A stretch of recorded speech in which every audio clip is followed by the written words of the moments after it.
go. Hello everyone, I am Anya.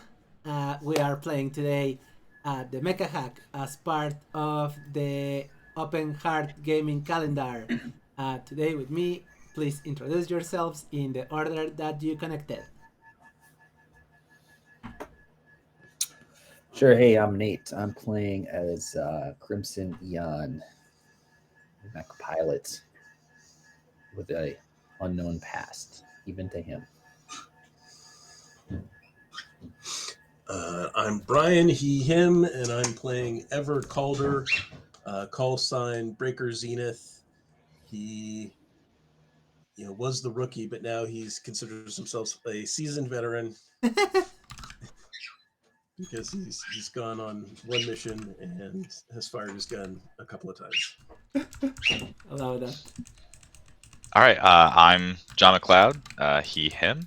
I'm playing Jack Lassiter, who is just a regular guy who may or may not come from money, but doesn't want you to let that, affect your opinions of him. His call sign's Viking Danger, and he's like a commander role, I guess, is the pilot I chose. And he's a rookie as well. This is his first time doing anything. And last time we left as pilots, we're arriving at a farm on their way to install a few antennas in order to triangulate the position from whence they had detected this faint signal just before Station Q was bombarded. You arrived at this farm. You met this kind of kooky old man who had a pet bear, and you successfully installed this first antenna of the array of 3. If you are looking at the hex map, give me 1 second. There you go. If you are looking at the hex map, you are currently at sector number 2. And the other 2 antennas that you are still to install are on sector 17 and on sector number 4 if you want to go there or first go to another sector. So I don't think there's much else, so what do you want to do? Right now it took you a whole watch to get there, so it's probably around 3 p.m, 2 p.m, something like that. And it will take you between 4 and 6 hours to move to an adjacent hex, to an adjacent sector.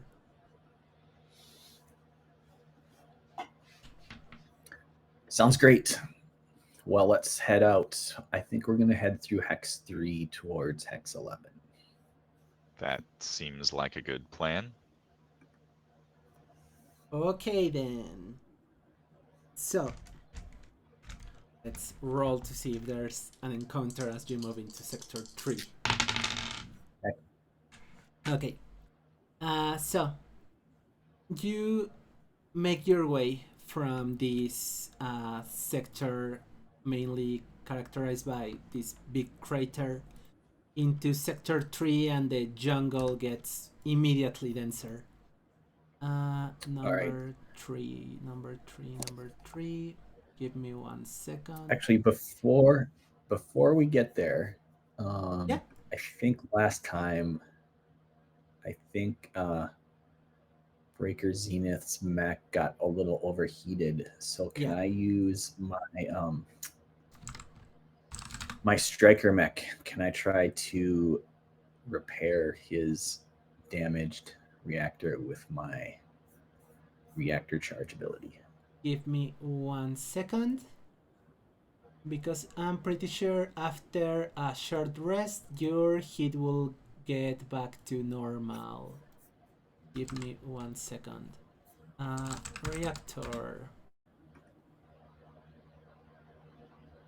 Reactor die, overheated, resting, short rest, and upgrade your... Okay, you can upgrade your reactor die Calder by 1 step. So you will go back from a d6 to a d8. You spent here enough time for you to have cool down a bit. Oh, even better. So, however, as you that's good because as you are moving forward, and the water we roll for today is hot.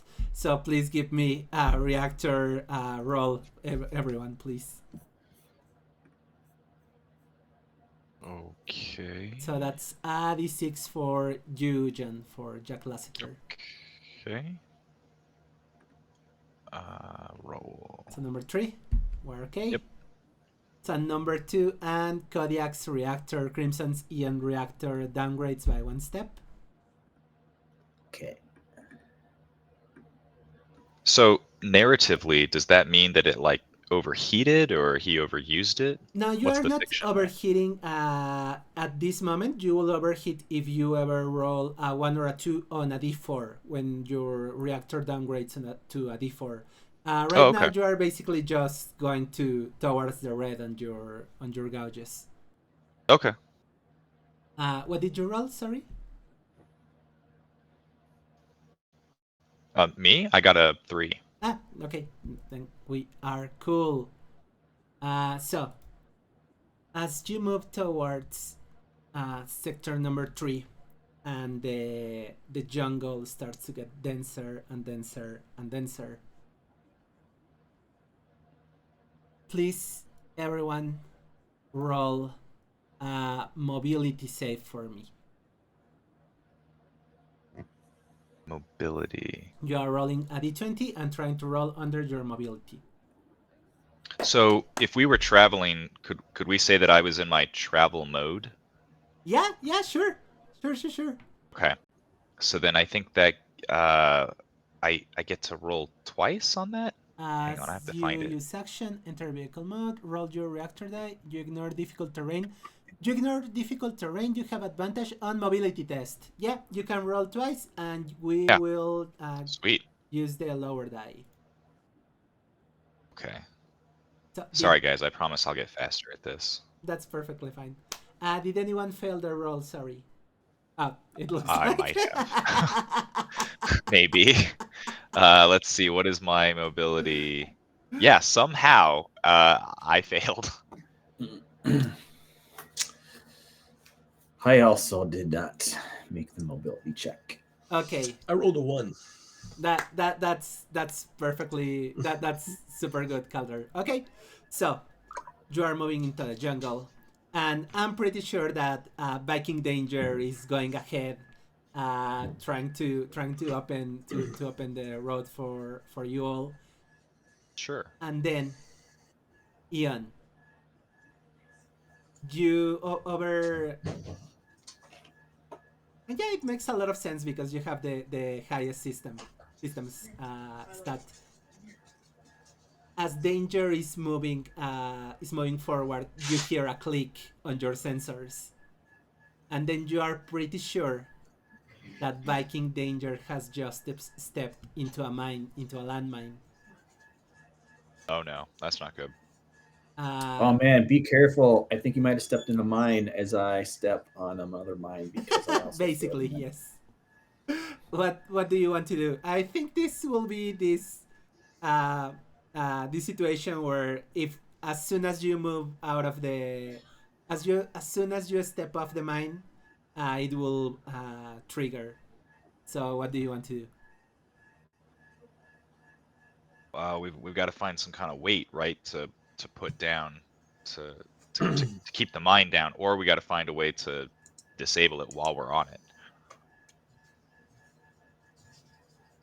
Any thoughts?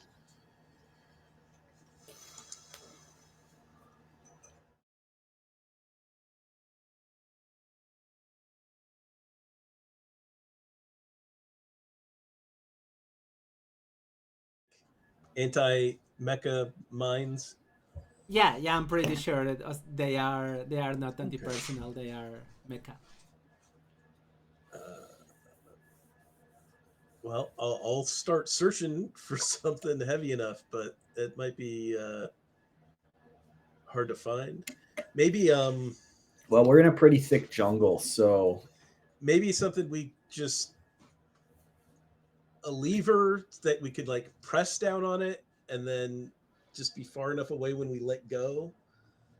Yeah. Like a jungle, I mean, a place with a bunch of big boulders would be ideal. That's not where we are, right? But like, Well, no, but I mean, we do but have a maybe lot of. there's There are a we lot have of lots of trees, right? lots Yeah. of trees. Just we'll use our giant swords, chop down a few trees, use that as Yeah. the lever. yeah, just It's gonna be hold great. it, and then Sure. Okay, I think. Okay, there's trees. You have. I think the danger at this moment for you, ever, as you are the only one who can actually move, is that this is probably well, not probably. This is a minefield, as you see Crimson Neon and Viking Danger step on these mines. So you can find trees for sure. You can find something heavy enough. Just basically be careful. Where are you looking for trees? What kind of trees are you chopping down? As big a tree as I can find that my mecha can carry, I guess. Okay. I'm guessing you are chopping a tree from further behind from where you came. That wouldn't be a problem. You have a big sword, right? Yeah, you have the biggest sword possible. You chop down a tree. Please, Crimson Neon, Viking Danger, give me a mobility check with advantage. With advantage? Yeah, I think with Okay. advantage. Yeah. All right, another check. I failed again. Ian. Okay. I do have a shield, so I think I'm using my shield. We're operating this to try to deflect the blast as much as possible. Okay. Yeah, ditto. Okay. Let's see what happens. You chop down a tree. Ever.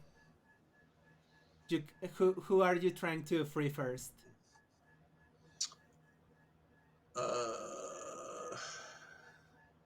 Danger is sort of a tank right now, or something like that. So, since he's in vehicle mode.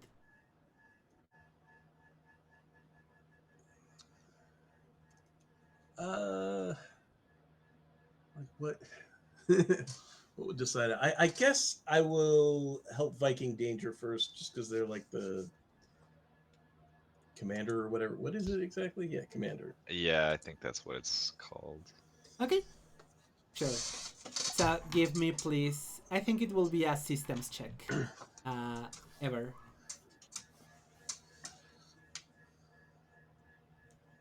Am I rolling a systems check? Or? Please, yes. Okay.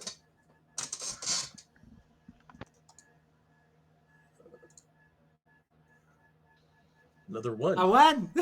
Great. Wow. Okay. Man. Okay. So I need this guy's die algorithm. Right? I think you get down with the tree. You make the lever. Viking Danger is free to move. Okay. I get out of there. But right now, I think you wouldn't get the full blast. Seeing it, but the mine is probably, since it's mecha mine, it's probably buried deeper than you expected. So the tree that you chopped is not as long as it needed to be. So you wouldn't get the full blast, but you are probably in danger at that moment, which I think will represent the fail save by Viking Danger. Viking Danger, you are free to move right now. What do you want to do? I would get off the mine and carefully try to get outside of the blast, or where I think the blast zone would be. Yeah, sure. You can move a bit behind, and you try to evade Zenith. Am I able to get by Zenith and while he's still got the lever there, am I able to like shield him at all? I think you will be able to shield him. Yes. Yes. Okay, Yes. okay. Then we'll try to make a unified front against this blast. Okay. Then give me 1 second. So between the two of you, this is a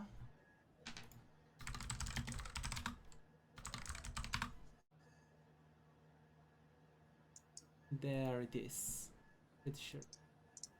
Yes.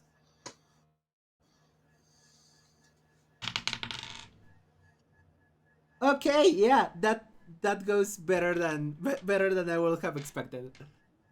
Because as you both step behind, the mine does blast, but you get just 1 point of damage.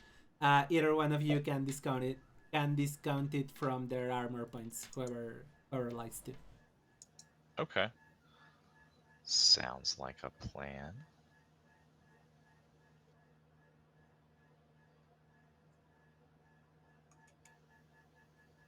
And then there's Ian.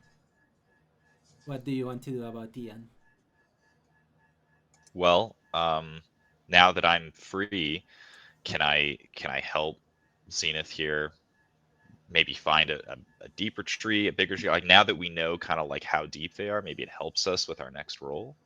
Okay, sure. Yeah, I think there's plenty of trees. You know how deep the mines are now. You can find a bigger one. You go over to Crimson Ian, and either one of you. I'm just sweating here on top of the mine. You watch a lot of anime. I'm imagining this is like the classic. There's like little cartoon sweat droplets. Oh yeah, dripping off of the mech itself, and the little like nervousness thing. Chung chung chung chung chung. And who will prefer to roll a systems check? Zenith, danger. Zenith, what's your how good are you in systems on a scale of 1 to 20? Yeah. 11. He's rolling 11. Okay, good. you're slightly better than me. Then you should probably make the check. All right.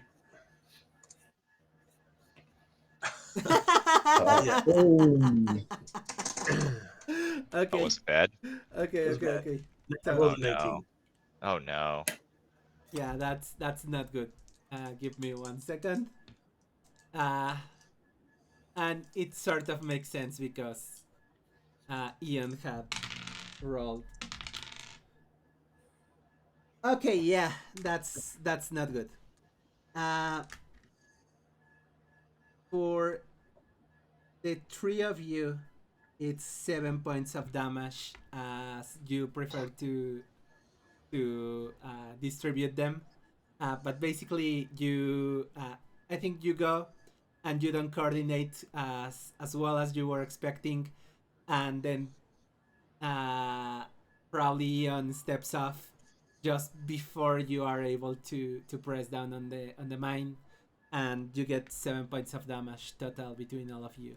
However you want to distribute them. Well, I mean, there's no reason to keep armor, is there? It's to soak damage, right? It's to soak damage, yeah. Okay, well then, I guess we'll get rid of the armor. Yeah, boom, I'll take 5 damage. Yeah, to distribute among you, Lasseter, so there's no need for you to take all the damage. It's 7 total. Yeah. Oh, okay. Between all of you. Got it. Okay. All right, so okay, wait. So 7 damage, what do we want to take? I took 5 off of my armor. That's a lot. Okay. He does have the most hit points of any of us, so yes, it's not a unreasonable. Okay. Yeah, I'm still at 9. Let me take 2 armor points off then, because as a commander, I own the failures. You guys own the successes. That's just how it works. I love that. Okay, and I just made a luck check, and luckily for all of you, these two mines do not trigger a chain reaction, but you are pretty sure there's more mines all over this place. What do you want to do? Go home. Screw this, guys. Let's just go get a cold one. Let's. This may not be the way to get to Sector 11. We may want to back up and. Yeah. So do we have a sense? I mean, like, can we do some sort of scan, like I don't know, some sort of magnetic sensor and or lidar, and see? I don't know what our mechs are equipped with, and see like how far this field goes. Like, did we get through most of it, or are we in the middle of it? I think you will be able for sure. Give me a systems check, please. Oh no, I'm not good at rolling today. Let's see here. Alright, I'm going for the system check. Let's see here. Oh, a success. I rolled a 9. That's great. You are scanning the area. You are surrounded by mines in front of you, and as you are switching to your magnetics, basically you get this big signal, too big for a landmine. And then as you are looking around, there's a mech just behind you, in green camouflage, green vegetation all over it. And you hear the distinctive sound of a beam rifle being pulled.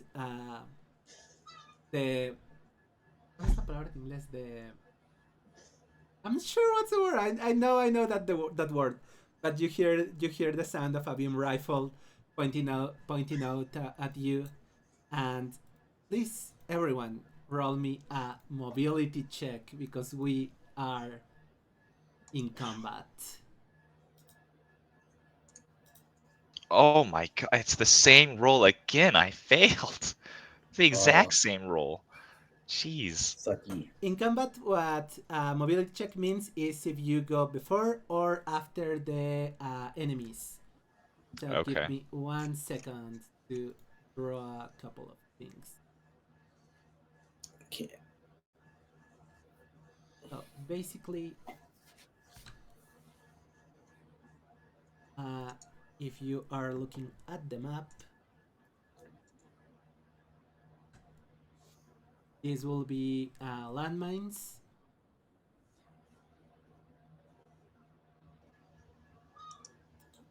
That you have scanned for most of them. And for connection. Oh, Dios mío.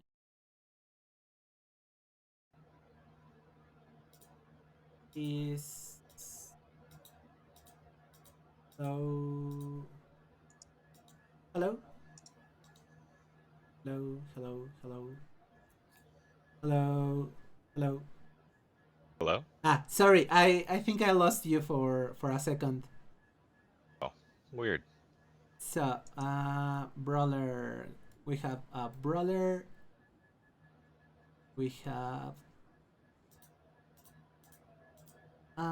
building token, basic mecha token, striker token, and I think we have 2 strikers. Okay, so I'm going to choose the same colors. You have green, you have sort of and there's blue. Yay. Okay, so I think you will be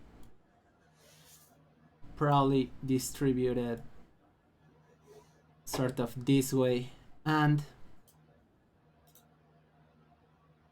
you see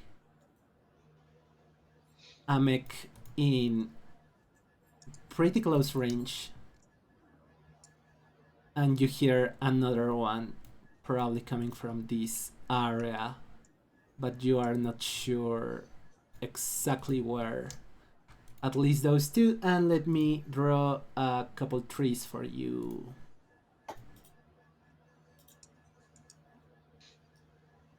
So that's a tree. That's a tree. That's a tree. Tree. Tree. how 3, and we can detail the area, fully detail the area in a second. So the blue ones are mines, the hexagons are trees. You hear this, you see this mech scanning from just behind you. Lasseter, it's probably more like over here. Lasseter, and who was going before and who was going after the mechs, after the enemy, who failed the I build failed. check. Okay, so give me 1 second. I got a 10. I matched exactly. Is that a success or a fail? That's a failure. Yeah. Equal in this game is a failure. So after the enemy we have Viking Danger and we have Crimson Ian, and before we have Breaker Zenith. 24. Super.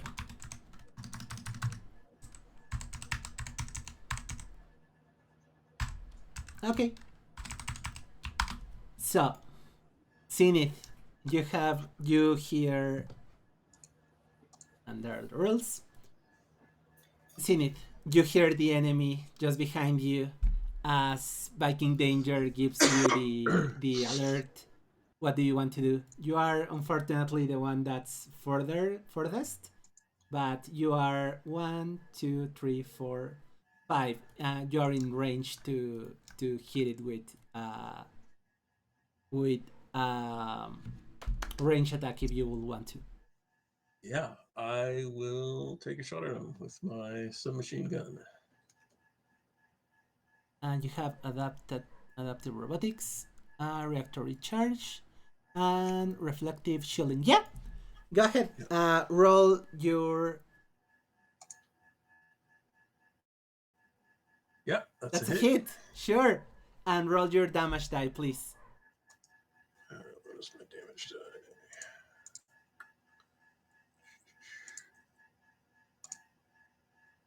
Five. That's a 5. Give me 1 second. And let me 5.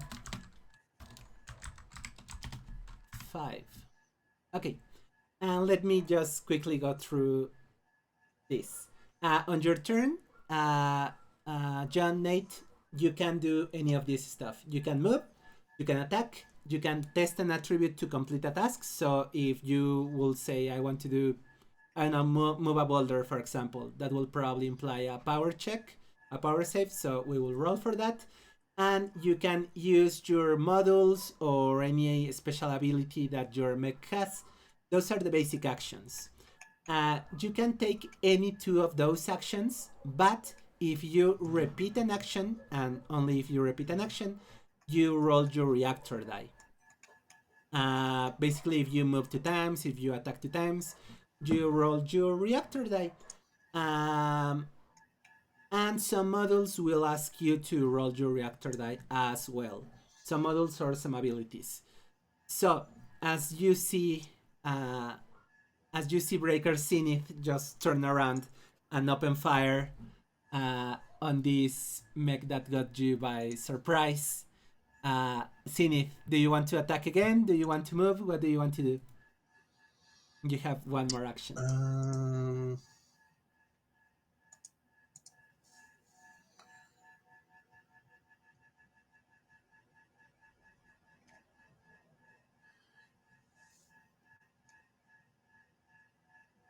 What?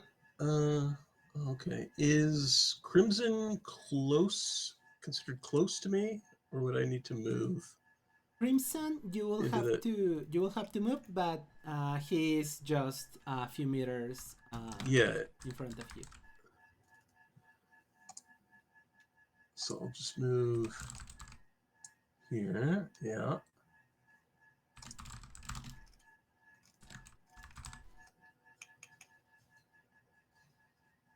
Viking Danger. Okay. Do you want to end your turn there, or do you want to do anything else? I'll leave it there for now.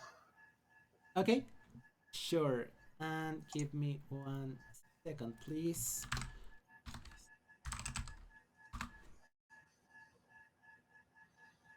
Here we go.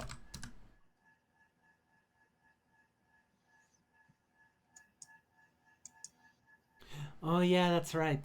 I'm going to tell you about another small rule in a second. Okay. Just after Zenith opens fire. That's 1. That's 2.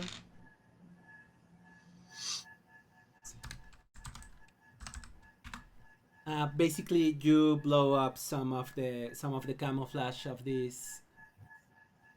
this mech, and you see this is probably a lighter armored mech, but they do seem pretty mobile basically, and I think they are going to advance straight at Crimson, and you see it take out their laser axe. And yeah, Crimson, please test for mobility for me.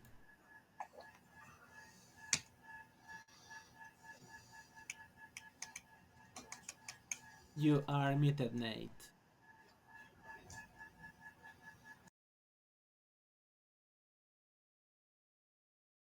Oh, sorry. Okay, I made it. Yeah, okay. Quiet dodge as I was muted. Defend yourself. I'm looking for a smaller roll. Give me 1 second.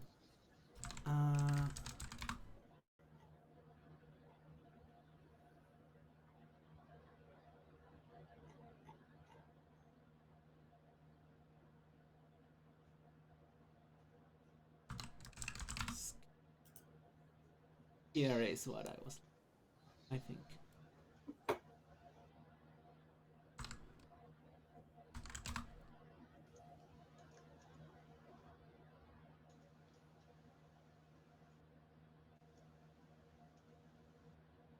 Oh, okay, that's only a +1. So yeah, you basically make it.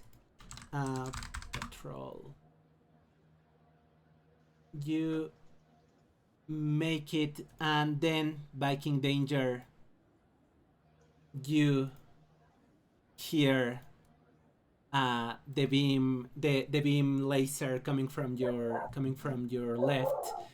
Please roll mobility as well for me. Okay. It's the 4th time I've rolled it and failed I every think time. I was successful on my 4th check. I finally succeeded my mobility check. Wow. On mobility, yeah, okay. You are still in vehicle mode, and you basically evade this barrage, and then you hear, and then you see this mech from behind some trees. Okay. And you can clearly see that the camouflage that they are wearing is basically covering the silvery plate that their mechs are painted originally. And this is basically a fancy mech that you are in front of, that's standing in front of you. They are not. They are soldiers mechs, but they are expensive, is what I'm trying to say. They are ornate. Gotcha. And so, Viking Danger, Crimson Eon, who wants to go next? All right, so yeah, go ahead. I think Viking Danger, you can use an action to let somebody else do an action that doesn't. Does that trigger the reactor roll if I do an attack and then Viking Danger triggers me to do another attack? I think not, because to activate it, it will be in Viking Danger's turn. Okay, well, in that case, Oh man. So I gotta roll. I'm gonna just attack. I'm going into Berserker Frenzy. I'm attacking twice because there's this guy's right in my face. Well, I'm gonna see what my first attack does. Let's see. So I'm gonna roll one die. I'm attacking with power. Is that right? Yeah, you With my attack sword. with power. One. That's a one. Nice. Stab. I am. It's too bad this is a hex grid. I slam this guy into this tree with my sword, and when I make a successful attack, I reduce my AP by 2. I don't have any armor left. Can I take that off of hit points? Can I take? Yeah, you can. Okay, and then what's our damage dice? Is it a D6? For you, it's a D8. You always roll your damage die, which is the Oh, one that's damage die is below always your D8, system. okay. All right. Boom, 4 damage. 4 damage total. Give me one Oh wait, second. but you got a 1. Does that mean, is it critical? Do you deal like more damage? Give me 1 second. I'm going to just write down something, and I'll answer that for you. That's for Oh damage. yeah, did I rolled a 1 on the attack die, right? Yeah. Critical damage. When you roll a doubled the 1, you do critical success. Likewise, when it's critical, you take double damage and must roll your reactor die. No, that's for critical failure. You can double the damage roll. Yeah, you do 8 Yeah. total. 8 damage. Okay. It's looking sort of mangled, to be honest. Patrol. Is okay. Can I have dramatically, as the axe comes chopping down, I just smoothly step out of the way and bring down my vibro sword. Sure. You will roll your reactor die for that, but yeah, sure. And then, oh, I thought that's what I did for the damage. No, you are doing the same action twice. So since you are doing the same action twice, when you make a successful attack. Oh, I thought. Did I take out this mech or no? No, you haven't. No. It's. Oh, it's still there. All right. Well, in that case, I'm rolling my reactor die then. Yeah. I'm gonna take my second attack. Here's my reactor die. Oh, it goes down to a 6. To a D6. And then here's my attack roll. Ooh, missed. Yeah, I think you miss. You probably get to the tree just behind it. Too excited. And your sword is probably just not stuck on it, but probably the mech ducked below, and we see your sword on the tree.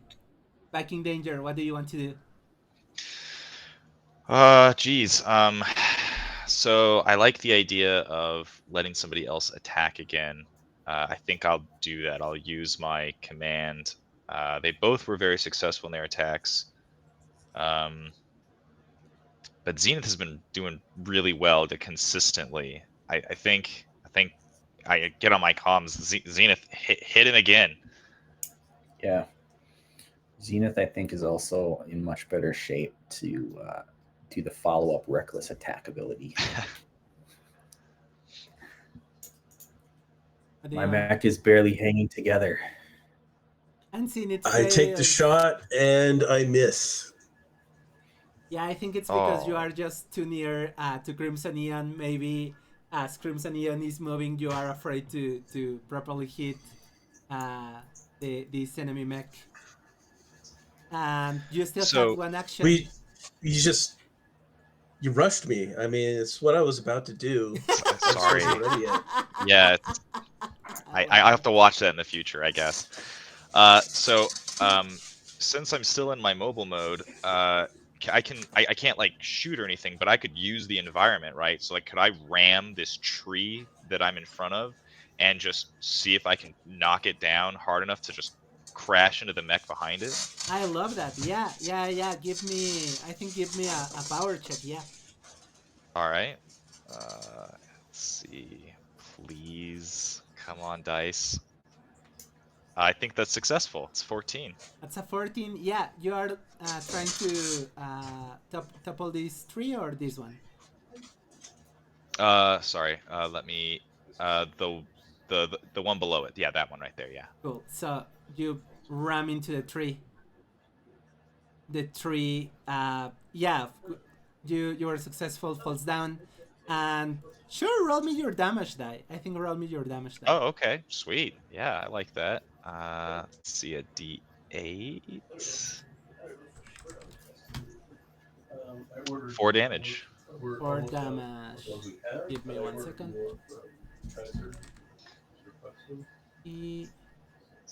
That's 4 damage. And let me.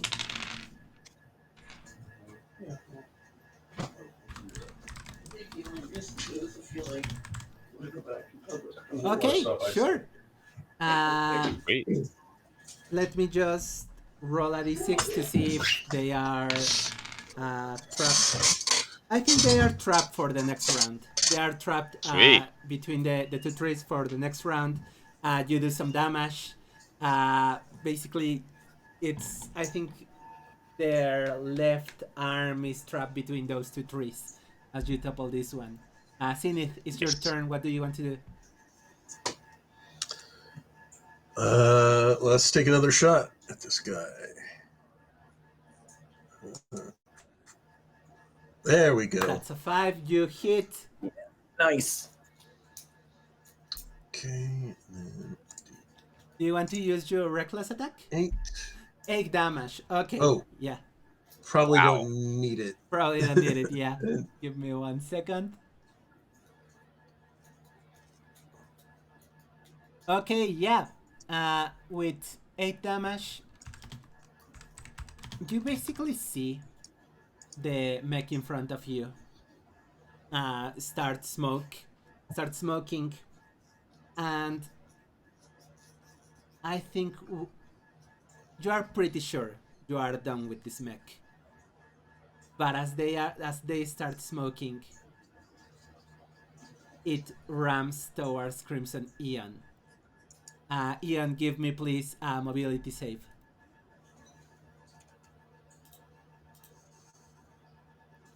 Ooh, failure. That's a fail. Give me 1 second. Okay. So this enemy rams into Crimson Ian. You clearly see them overheating, and then it explodes right in front of Ian. Oh, jeez. Ian, you take 3 damage, and this enemy is totally out of combat.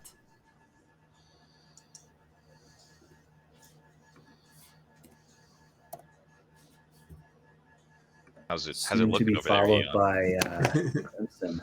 I have 3 points left. And That's anyone 2 more than you need. That's right, 2 more than I need. Any one of you please roll me a d6. You are trying to roll, I think, 3 or less in order not to trigger these landmines. I rolled a 4. That's a 4. Okay. So I think the 4 of these are going to, no, the 2 of these are going to explode. Please, Ian, Zenith, again, roll me a mobility save.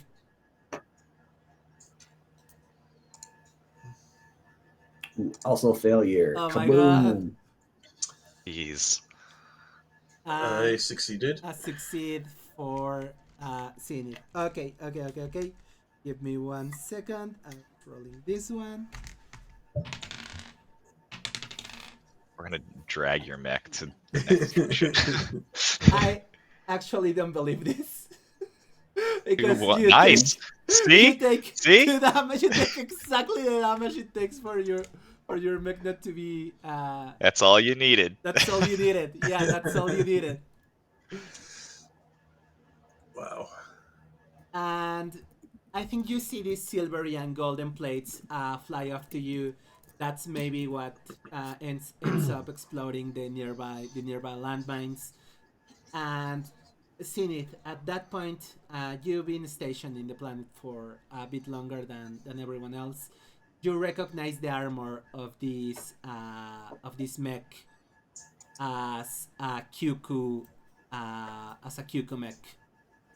As soon as this mech explodes, this one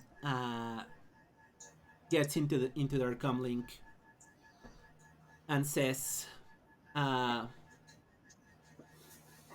"You are unlawfully trespassing Kyuku territory. Not to mention your illegal occupation of our planet. Go back from where you came from before I call for reinforcements." I can see one of your pilots mech is about to explode as well. Yes, and my readings state that one of yours did explode. I think the answer to you. Do you want it to be 1-for-1 then? I think you should stand down. You're outnumbered by a superior force, and you should get your friend and go home. Just get out of here. Let me roll morale for this guy.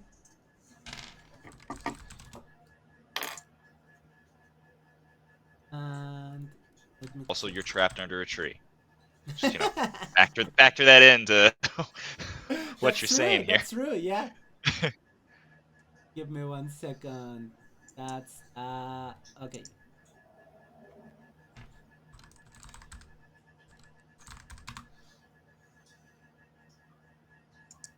Okay, yeah.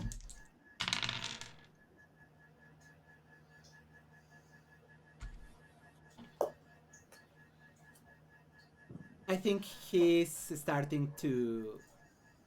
He realizes you are right, probably, and goes immediately into radio silence, which is suspicious for you, because the mech is not moving at all. It takes them, I don't know, 2-3 seconds as they are pulling their arm, and finally they just eject the arm. You see this minor explosion. They get separated from their arm, and they are pointing at you their rifle as they step back from you. They are going to run away. If you want to do anything else, you can. Zenith. Yeah, I'm going to use reactor charge on Crimson. Yeah, sure. No, that's not what I roll. I roll. Do I just roll my reactor die? Yeah.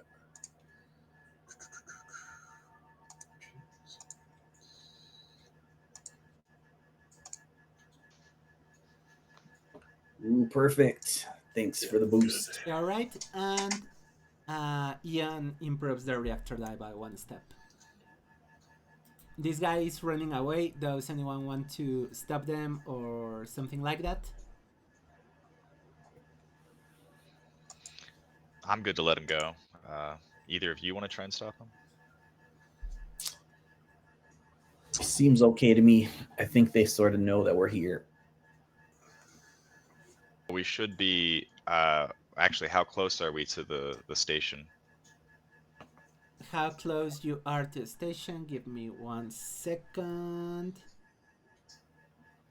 I think you are probably. This was just before your midway, so you are probably still 2 to 3 hours away from reaching the station.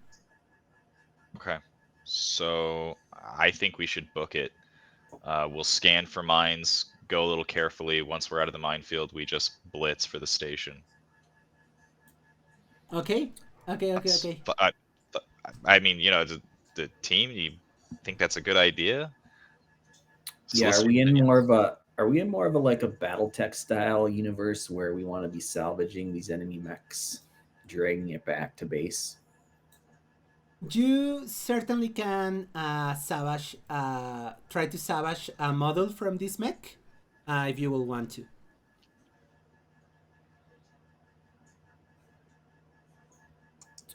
Sure, let's do that. Give me 1 second. Roll a d6 for me, please. D6. 4. Give me 1 second. I'm pretty sure with 4 in the tables I have, you don't manage to loot a module, but you can find something else about it. Where's my table? Tables.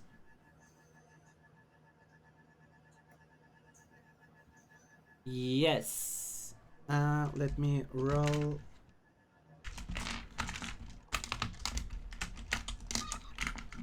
That's a D4 and a D6.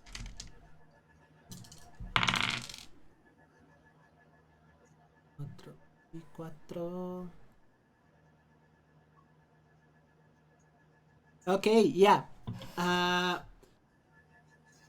The reactor exploded. You don't manage to salvage any models from this mech, but you look at the fragments of their armor. As I was telling you, this is a QQ mech, but you see the banner of a house that you haven't seen before. That's made out of. I know I have their name. That is made out of factions. There it is. That is made from the Selena house banner. It's basically a modification from that.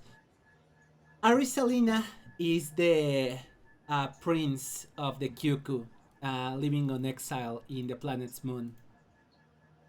This is an area that it's not far away from Station Q, so I think this is an area that in the past month will have been for sure scanned. So either they landed here in the last couple days after the bombardment of Station Q, or in the last couple weeks, and it seems like Selena is making a move on you after the might make a move on you after the bombardment of Station Q.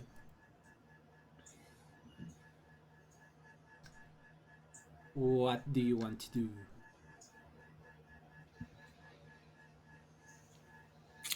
Well, I think we should head towards this new station in Hex 11. Okay. What do y'all think? I think that's a good idea. Either we head to that station or we head back to our station, because you are really banged up. Hey, good job out there. Good hustle. You definitely made it happen.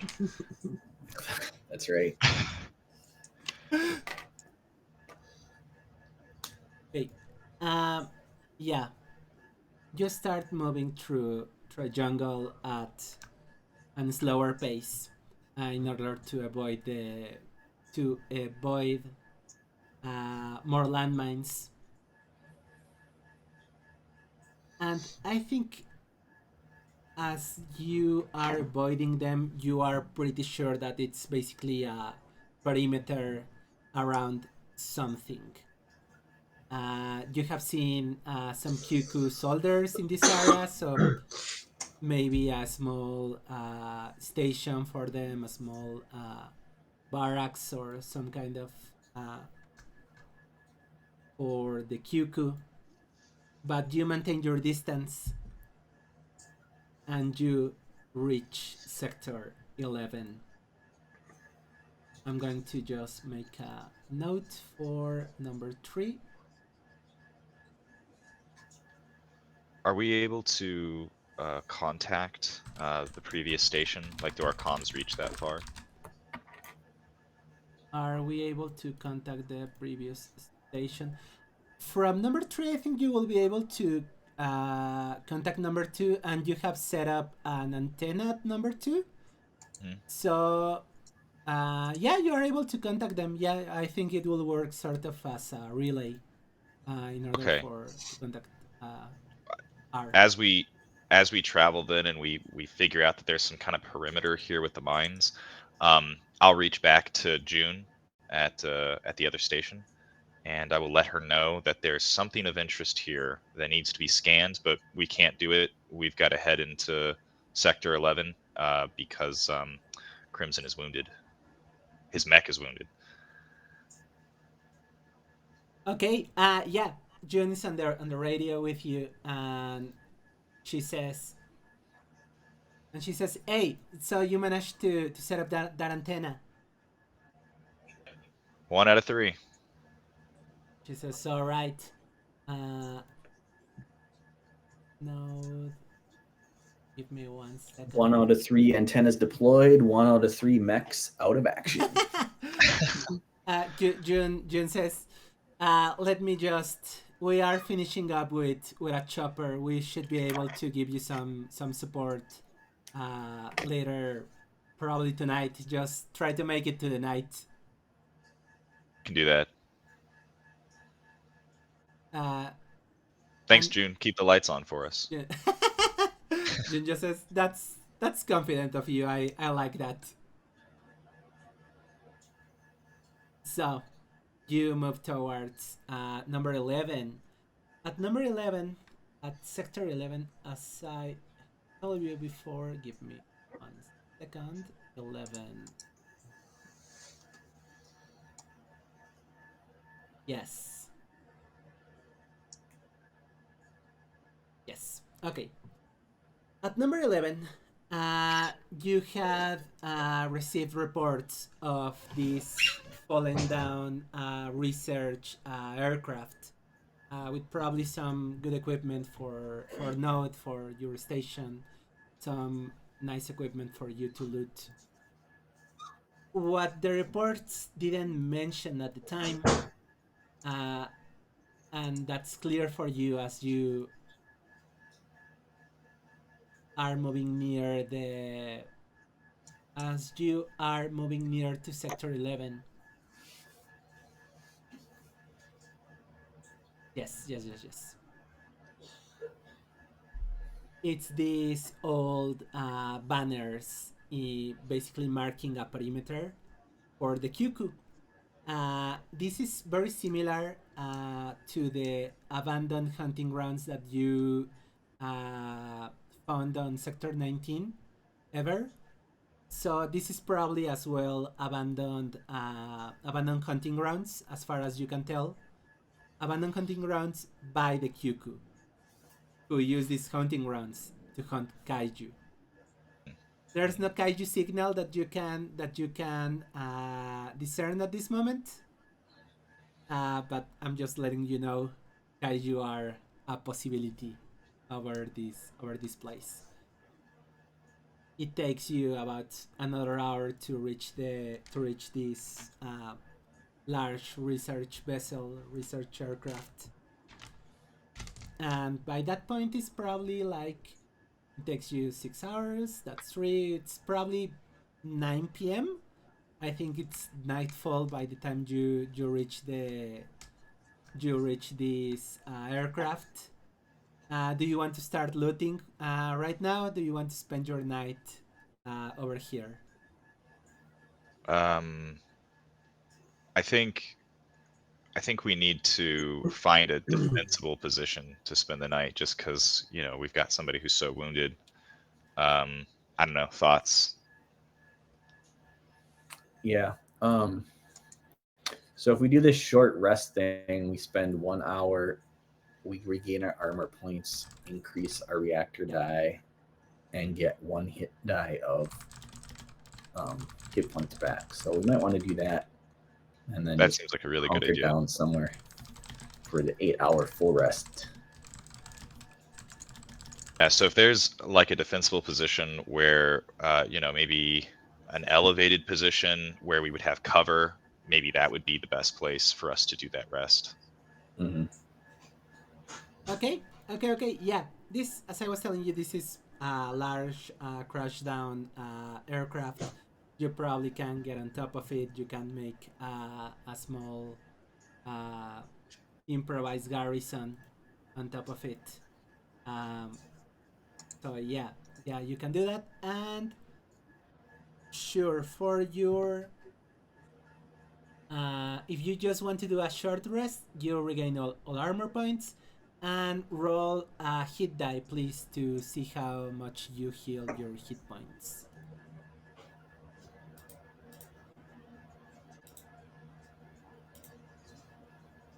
Six. Nice. Nice. All right, I'm almost back. It's kind of weird. I rest for 1 hour, and I'm almost back. Fully Mana machines, recovered. man. But then we gotta like take 8 hours to get those last 2 points back. But cool, yeah. So now we're juiced up. We're ready for the nightly ambush to occur, and we can hunker down. We just before that and just before our midway rest. Give me 1 second. Experiences. Okay. Either up your reactor die too. Yep. So, oh yeah, you upgrade your reactor die by 1 step. So, you prepare, you hunker down for if there is an ambush.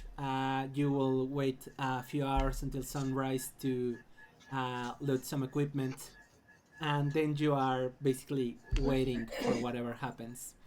The way experience works in this game is basically I tell you whenever you level up, but I don't really like that because it feels, I don't know, unfair somehow in my head. I don't know. Okay. But this game is a hack for the Mecha Hack. And in the Mecha Hack, there's this idea of experiences, not XP, not experience points, but experiences.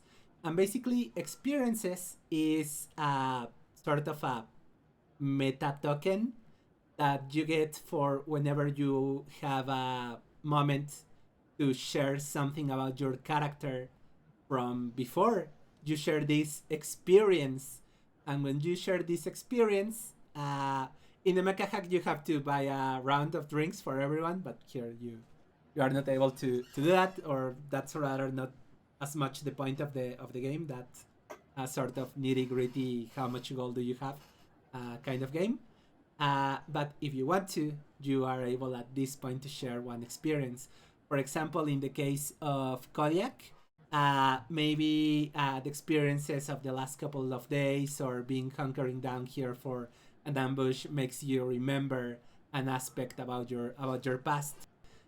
And whenever you level up, depending on your frame, you get to roll for attributes increase, and if I'm not mistaken, you will level up to level 2, but at level 3 you will be able to choose a new model for your mech.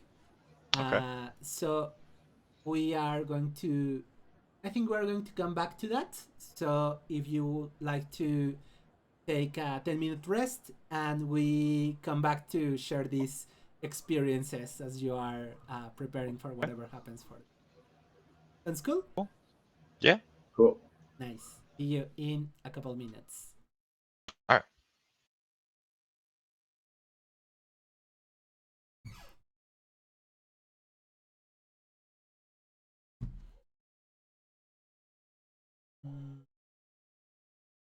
Sounds cool. There we go. Okay, so we are back, and as you are hunkering down for the night, you get around maybe a heater that you have.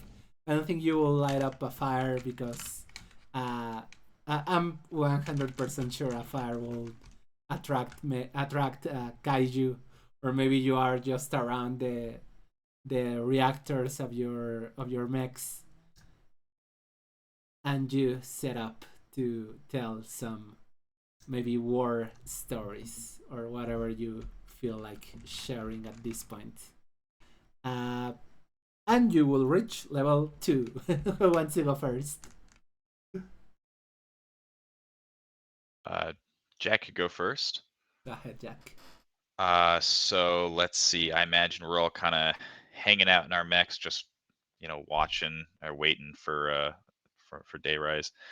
And Jack kind of shares stories about his time with his parents, and he describes things in like detail about visiting this place and that place, these really wonderful places off planets that are kind of like paradise-esque. He uses summer and winter as a verb, so you can tell it's like, he summered on planet Xeon or whatever, like, oh, he comes from money. And then he talks about how he found out that his parents, the way they get all of their money really is through they're war profiteers. So the companies that they run is all about selling, missiles, munitions, things like that to different sides of the same war. And you know, from a his perspective, it means that for them, war is all about keeping both sides engaged. It's not about finding peace. It's not about finding a resolution. It's about keeping it going for as long as possible to make sure that their way of life is bankrolled.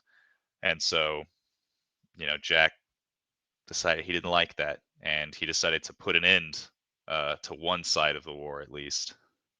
And that's why he joined up.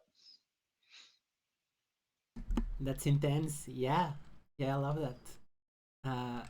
He decided to put an end to at least one side of the war. Yeah, that's intense. Who wants to go next?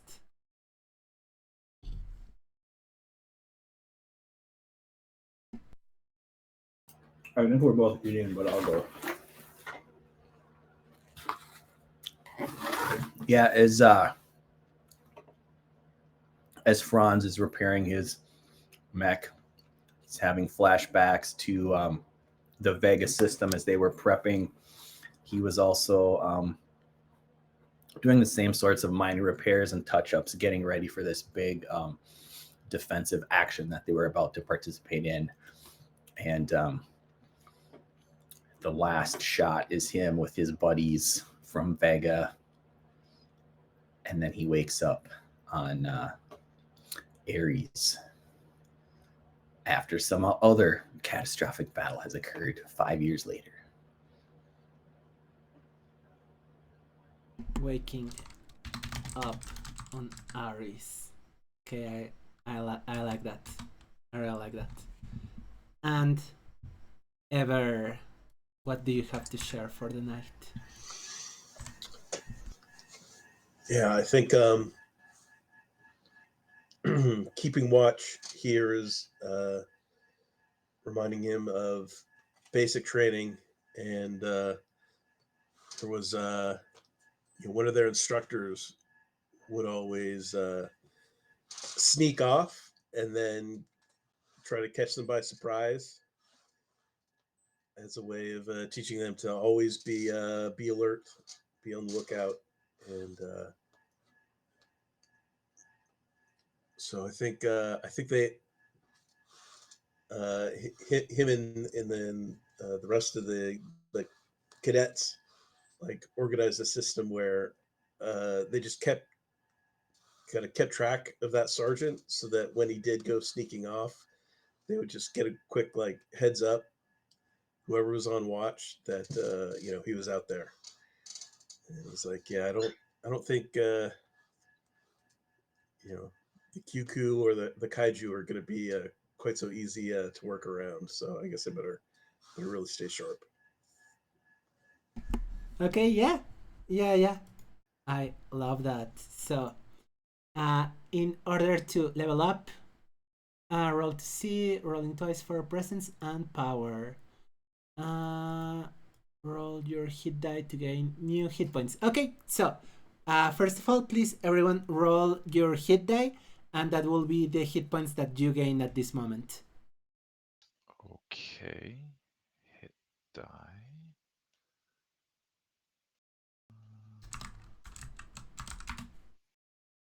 Oh, max roll, yeah. Nice. Those are the hit points that you gain as you reach level 2.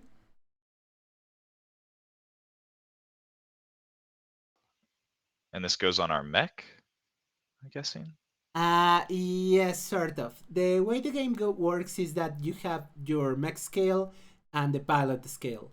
Basically, Okay. if you confront something that's on mech scale, you have just as your pilot, you have 0 chance of success. You will die. And if you try to, and the other way around, sort of. So we use the same attributes, but they are in 2 different scales. Okay. But I increase the I think I get it.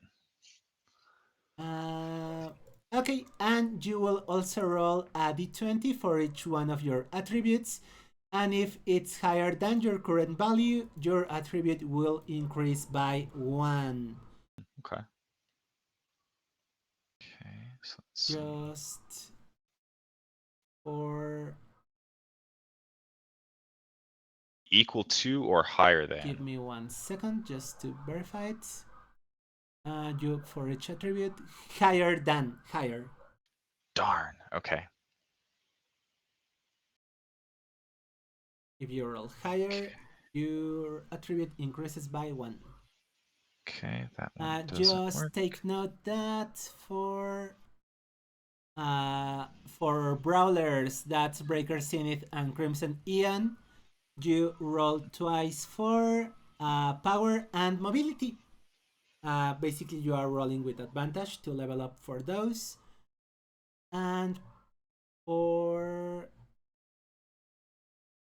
second, looking kill, reactor die,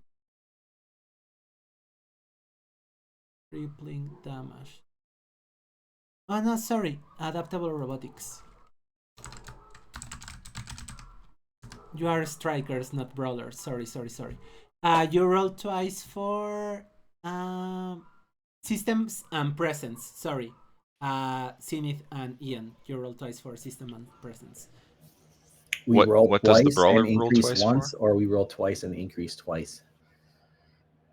You roll twice. You are basically rolling with advantage. If you didn't get it the first time, you get a second chance to increase your systems and your presence. And the brawler rolls for power and mobility. Power mobility. Okay. All right. Let's do that again then. Power. Nope. Mobility. Ugh. Okay. Well, I didn't increase any stat. But you got a lot of hit points. You I did, yeah. You are basically the tank at this moment. So, okay, yeah. And let's roll once again for encounters. Okay, no. The night passes. You do hear some sounds in the distance, but the kaiju do not attack at least for tonight. Let me verify my factions, see if one of the factions will do something today.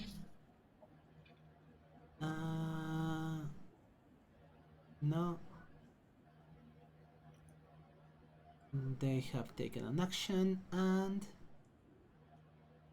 I haven't rolled for this.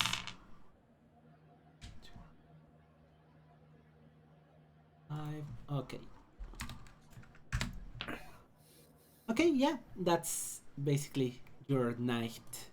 The sun is starting to rise on the horizon. And as you will all know, the kaiju probably... Sorry. If they did anything at night, they probably laid some eggs for you to find out in the morning, but they do not attack at this moment. And you are on top of this large aircraft, so let's see what you loot. Give me 1 second.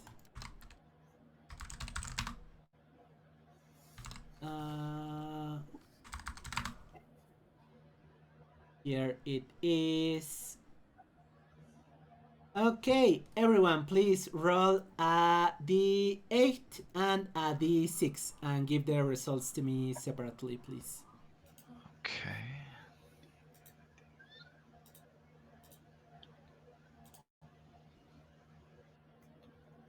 I got a 2 on the 6 and an 8 on the 8. 2 on the 6 and an 8 on the 8. Okay, you get a boost kit from this, and let me write down in your equipment, and I will tell you in a second what that does for you. Boost kit. Sorry, I wrote it in Brian's. Calder, what did you roll? I rolled an 8 and a 1. An 8 and a 1. You get a boost kit as well. And that's this. And finally, Lasseter, what did you roll? A 7 on the D8 and a 2 on the D6. A boost kit.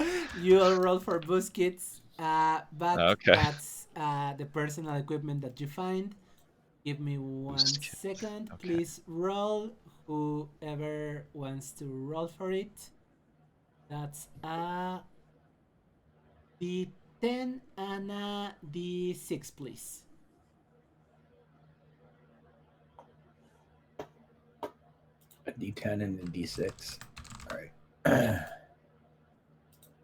Here we go. 1 on the 6 and a 9 on the D10. 1 on the 6 and a 9 on the D10, right?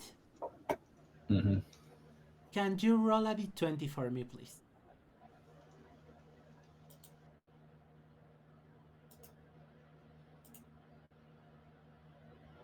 Nine. 9. And roll once more a D10, please. Sorry, a D6. 3. A 3. Okay. Give me 1 second. Melee, range, light. Okay, yeah. Okay, so you will find, for starters, you find a heavy weapon. I think that you had already found a heavy weapon the first time, Brian. I'm not sure. But you find a heavy weapon, and you will find a module amongst these.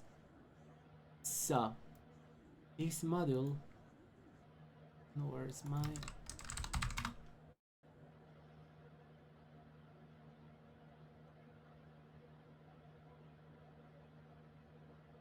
Here it is. Yes. Okay.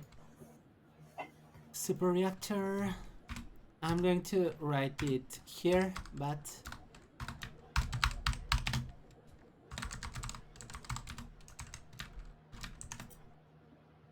you find a model called Kaiju Disperser that I had previously written down. Where it is.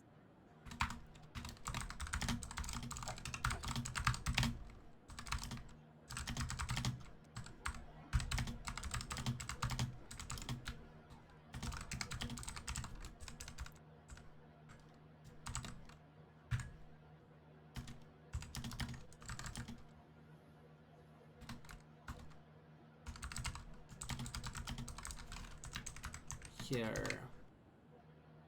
You find a model called Kaiju Disperser.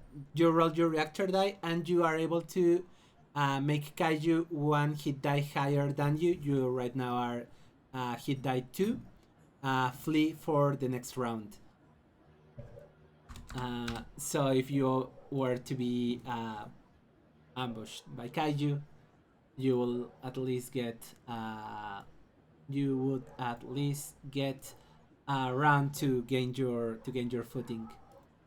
That will need to get installed in your mechs, but as the sun is rising up in the horizon, you see a chopper, a helicopter, fly towards your destination, and you hear Jun KG's voice.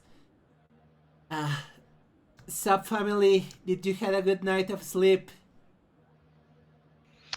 You know we did, June, but we were waiting for you to pull out the blankets and sleeping bags for us. Yes, I know you missed me, guys. And basically, the chopper brings down some cables. This will be able to hold two of you. Three of you, she wouldn't be able to carry. But I think what she would be more interested in salvaging will be the body of the aircraft, to see if there's any more equipment that she, being a mechanic, is able to loot from it. So, but she's basically giving the choice to you. Either transporting you faster or salvaging the aircraft. What do you want to do? Well, since she can't carry all of us, I guess we'll just head out to Hex 4 while she wait for her to finish salvaging, and then we'll head out to Hex 4. That we can do that. We've got enough repairs. I think that's not a bad idea. Okay, let me make a note of that so that she has something prepared. I have something prepared from the equipment that she salvages when you get back to Station R.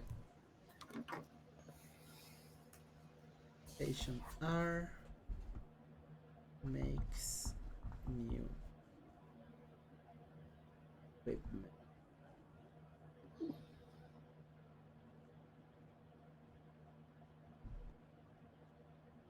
From the aircraft. Nice. Okay, yeah. June drops in a smaller work mech, starts chopping off the wings from this mech.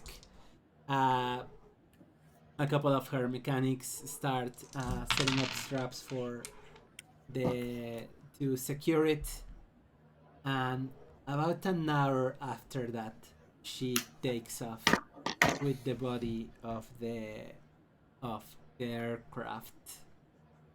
And I was missing telling you what does a boost kit does. Give me 1 second. Boost kit. As an action, you regain 1d4 armor points and upgrade your reactor die by 1 step. So, let me write down for you.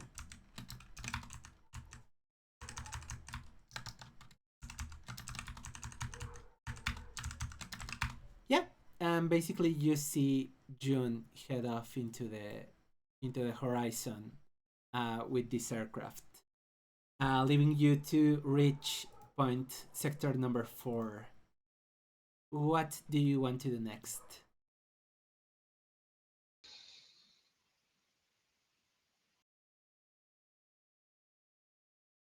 I don't know. I mean, I think we just want to head out to Sector 4 and see what we run into, right? We're just going to go to the location where we're supposed to drop the antenna. So that was the plan, right, guys? Yep. Yeah, sounds great. Cool. So,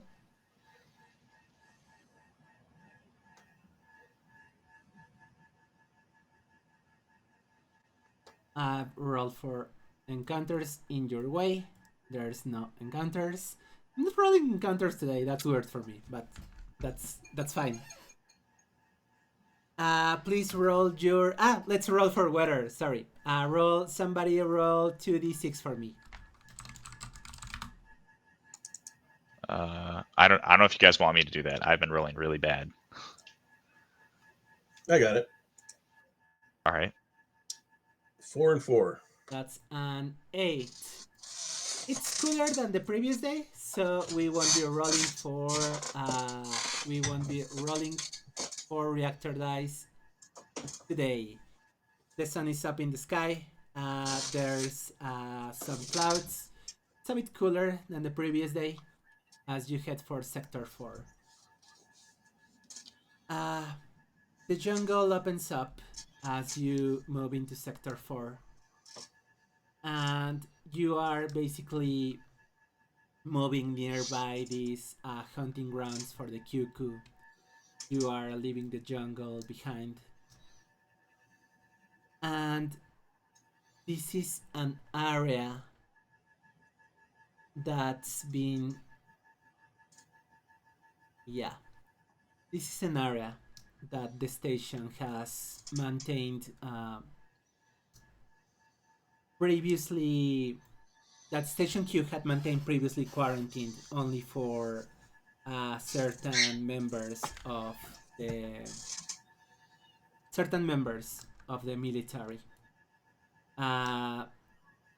None of you had previously had any clearance to go here, but with Sergeant Anders out of commission, and you basically working by yourselves, you go to point to sector number 4 to install your antenna.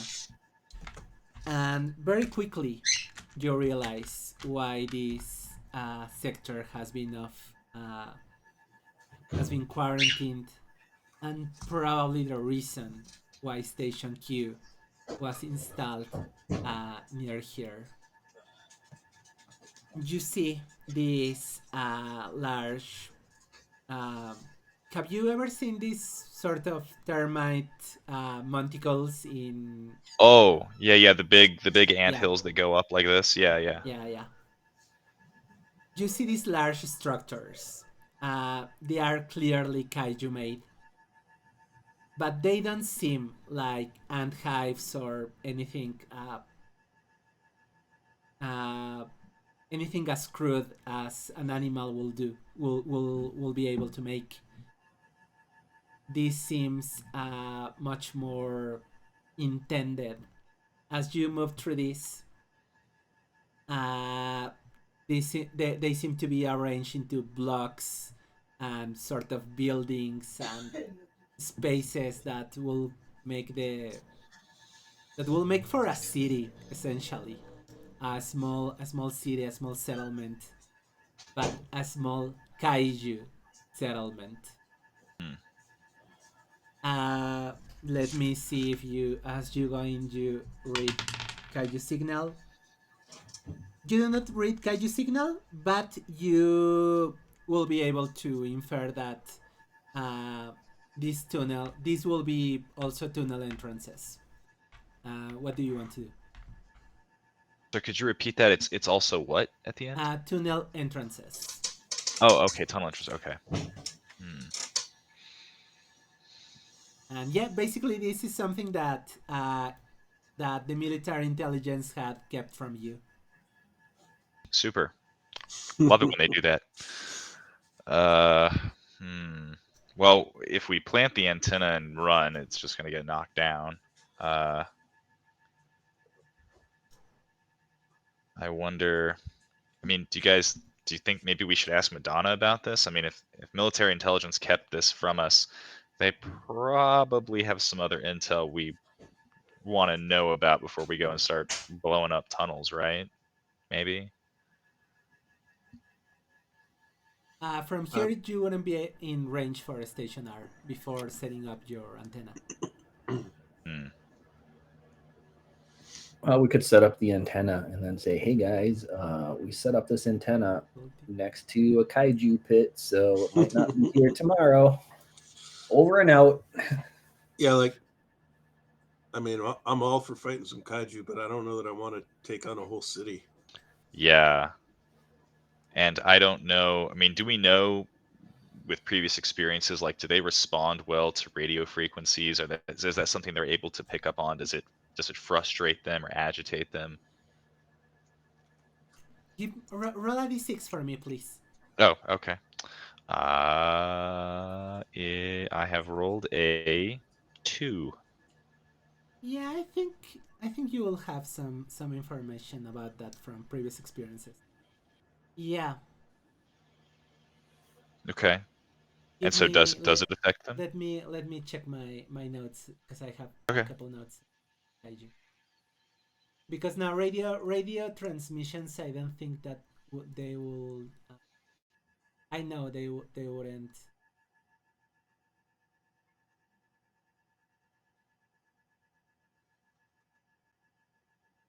Kaiju.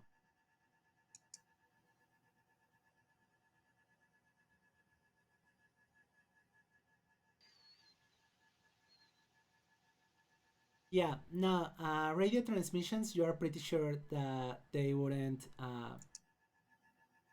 upset the kaiju. But yeah, the tremor of basically disturbing making any major disturbance to the city will probably send them straight up to you. Okay, so we could probably put the antenna up in an out of the way place, and it's not going to bother them, and they might just leave it alone.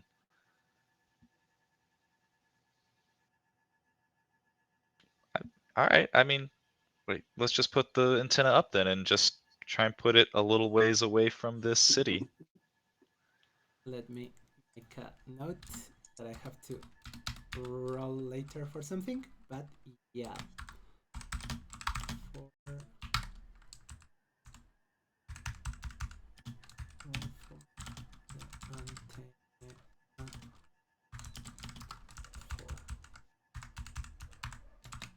Sure. Yeah, there's 3 of you. You have done this already.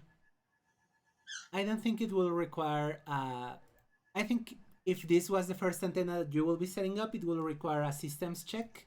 But since you, in order to do it without disturbing the kaiju, but since you have done this already, I think you will be able to set it up. Let's mark it.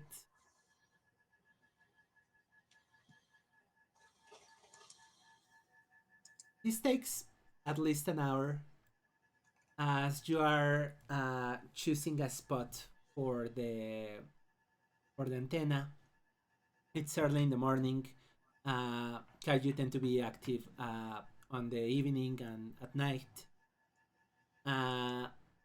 But you do see these different, well, they are sort of vents. From time to time, reach out this gas from each one of them.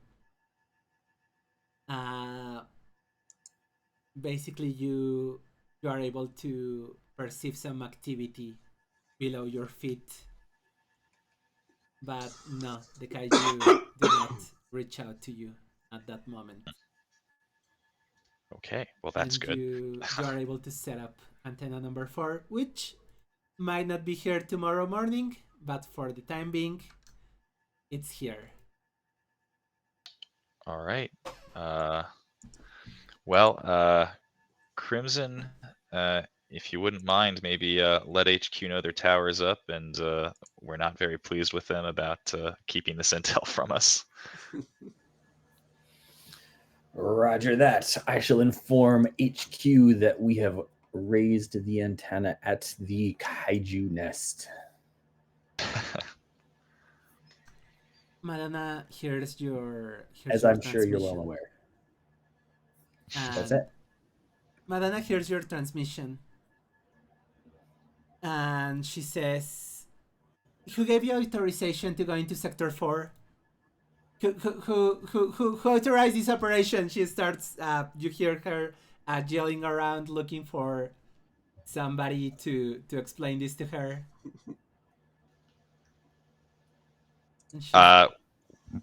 Is she asking around her, like locally where she is, or is she asking over the radio, like who on comms approved this? I think it's around her. Yes. Oh, okay, she's looking. That's good. You hear her in comms. Okay. And you hear this faint voice in the distance. Madonna, under current circumstances, you gave seasoned pilots authorization to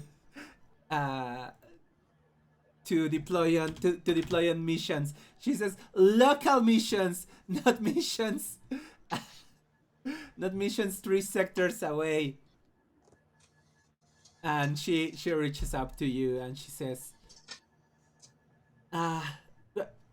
Antenna, what antenna did Node set you up to this?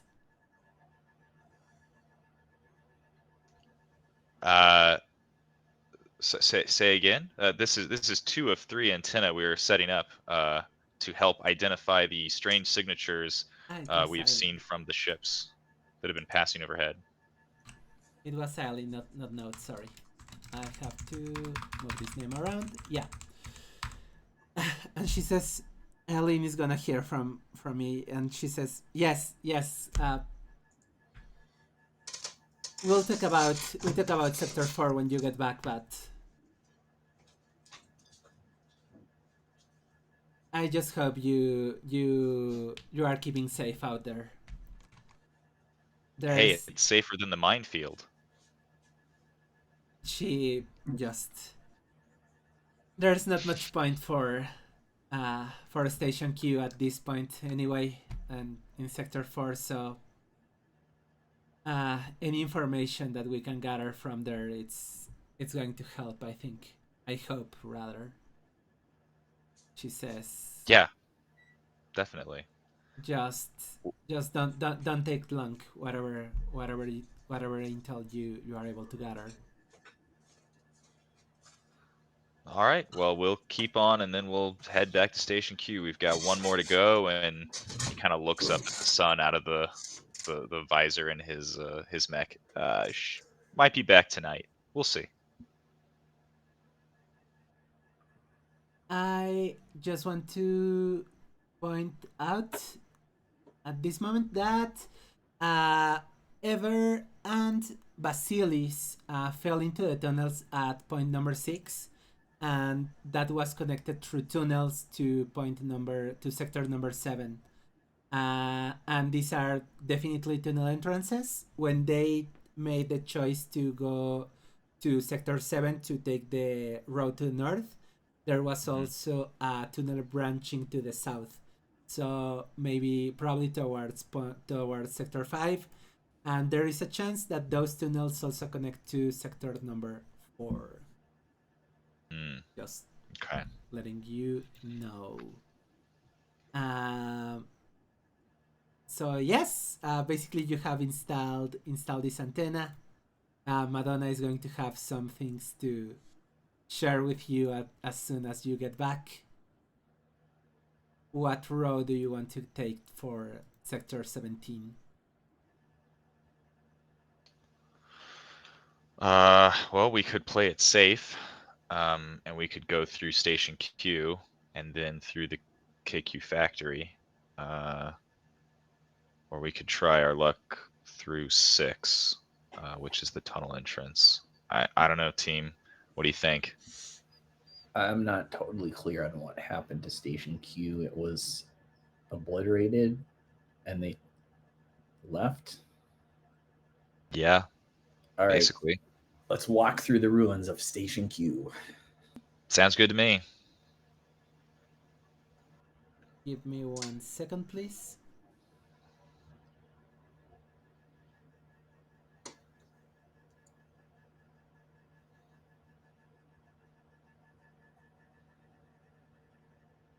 And yeah, okay. You start moving towards Section Q. It takes you a couple of hours to leave these kaiju pits. And the reason that there's not many kaiju at Sector 4 maybe starts being more clearer as you move towards Station Q.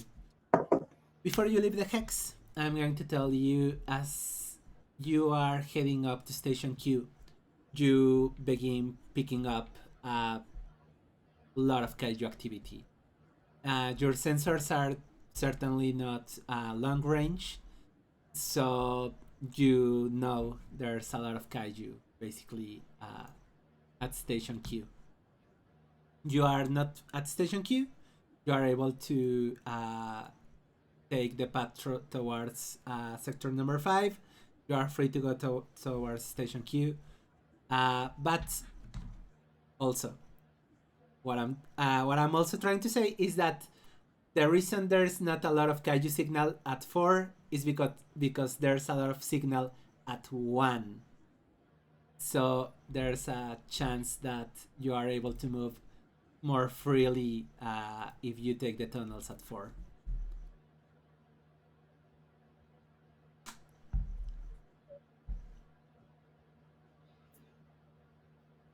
But yeah, at 1 there will be kaiju, 100%, and probably more that you can handle. All right. Well, let's go overland to 5. I think the tunnels haven't been mapped out, so could get lost in the tunnels. Yeah. I don't want to go and become part of the ruins of Station Q. Give me 1 second. Sure. Okay. Number 5. I should have a different icon for number 5. I don't know. I have to remake this hex. But it's been a really heavy few weeks for me. Sorry. Tokens, most reader, over. No. There you go.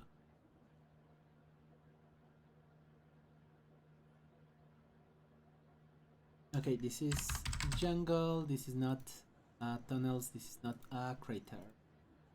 I have to update that, and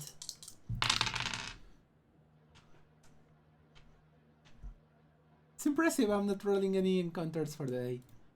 Okay, well, beyond the first one. You start moving towards jungle at sector number 5.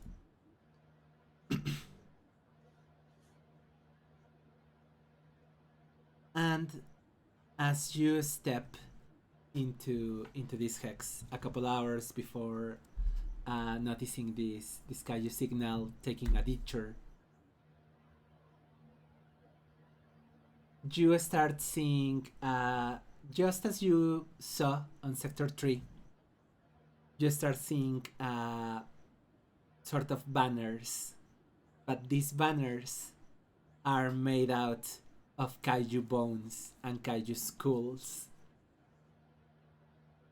And you have heard from some of the locals, some of the people that were abandoned by the QQ, that there's people who worship the kaiju. Those fools. Those fools. I'm pretty sure you will be better armored than them, but you are also pretty sure that this is the kind of things that what's being called kaiju cultist will make. What do you want to do?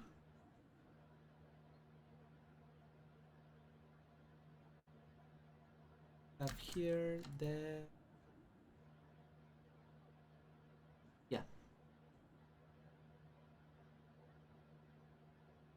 Basically, it's a choice between going through the kaiju cultists or through Station Q. What do you want to do? Because at this point it's probably past 3, probably.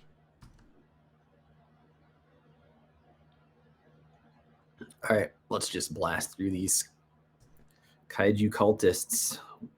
We go through Yeah. sector 5. I mean, cautiously preparing cautiously ensuring we do not fall into another ambush. I mean, do we has Station Q made any contact with these folks beforehand, or do we have any information on them, or are they like some cult out in the middle of no man's land, and it's better just not to even try and contact them? Or is it better? Yeah. I think Station Q. Sorry, no, I don't think I'm certain. Station Q had taken note of this settlement, but they had it done as a possible human settlement. They hadn't made any. Contact. They had basically explored sector number 4, sector number 2, because there was this crater and there was a possibility of kaiju there. And the stations that were around. The Station Q was basically setting up for exploring number 4 with more detail. Mm-hmm. Well, then, yeah, I think Crimson's right. We just go through and we just put down any resistance we come into contact with. Okay. Maybe on our loudspeakers we could have, in whatever the KQ language is we like kaiju, la la la, you know. Maybe they won't attack us then, you know. Give me 1 second.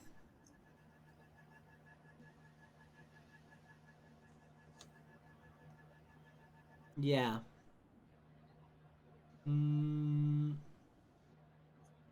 Okay, yeah. Just start moving through the jungle.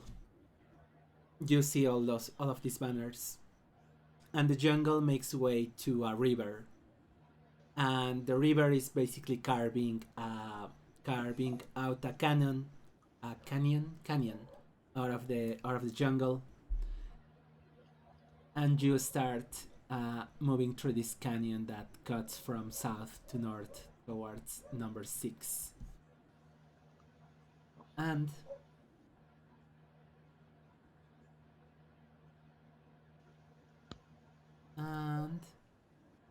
here we go.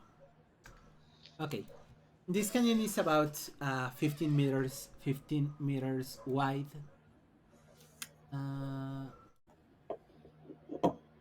Do we have to travel in the canyon? Can we travel like above the canyon? You will be able to travel. Yeah. You will be able to travel above the canyon. I think it will take a lot more time, probably a couple hours, since since it implies climbing, and basically it rises above the rest of the jungle. But yeah, you will be able to. What? Yeah. But and you are pretty sure that the cultists will be within the canyon. That's for sure. But it's their territory. Definitely want to be in an elevated position to just like turn into a fire tunnel if we have to, and not be in the fire tunnel. Okay, yeah. And then you basically surround the canyon. As I was telling you, this will take more time for certain. And let's roll one last time. Yes. And I rolled 2 ones. Okay. Yeah. So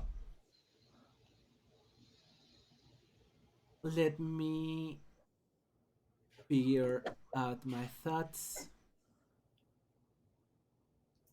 Yeah. Okay. You start surrounding the canyon. You start probably climbing.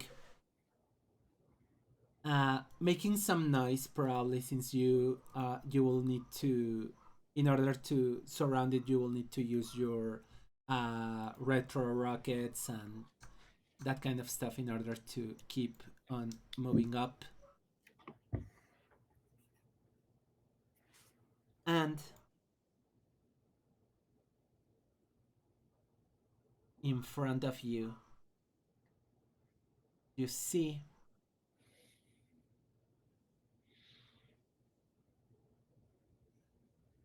yes, here it is. You see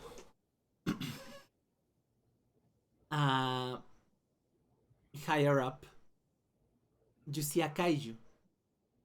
It's not a particularly big kaiju, but you see it has attached to its neck. It has attached to its neck an improvised mecha cabin, and you see a pilot basically controlling the kaiju, trying to harvest some materials on top of this canyon.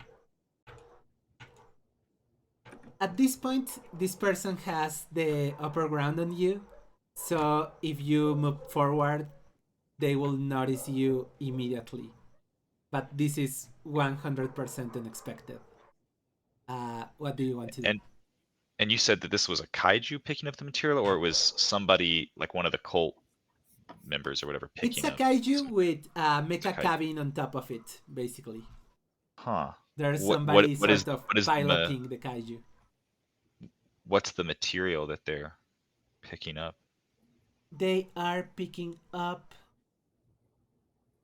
They are harvesting. They are harvesting materials. They are harvesting.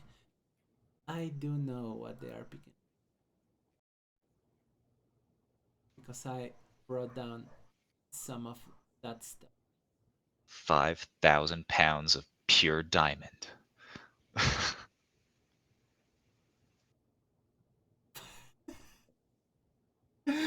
No.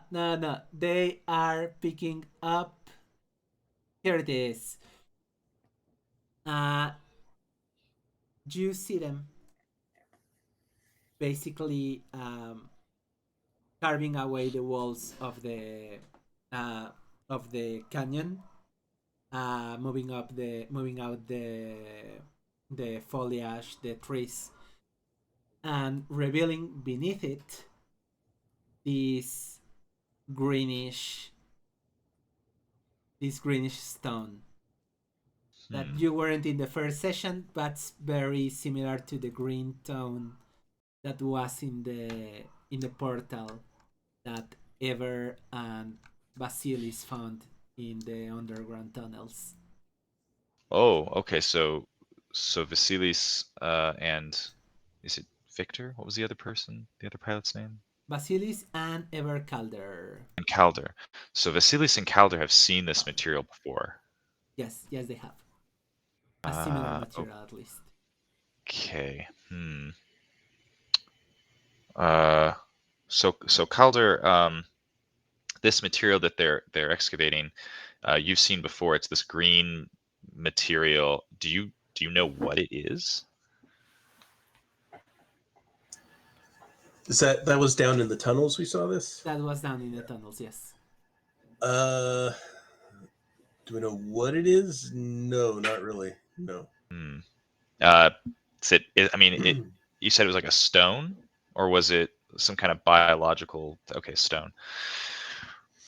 And as I was telling you the previous session, it's basically the same kind of it's giving up the same kind of glow or energy that this ship that both you and Kodiak saw bombard Station Q.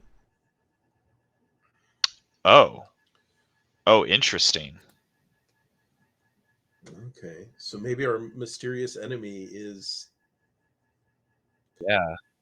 some kind of human kaiju team up. This might be something they use to make weapons. And this might be something they use to make weapons. I think it's something we got to get a piece of to take back so it can be analyzed.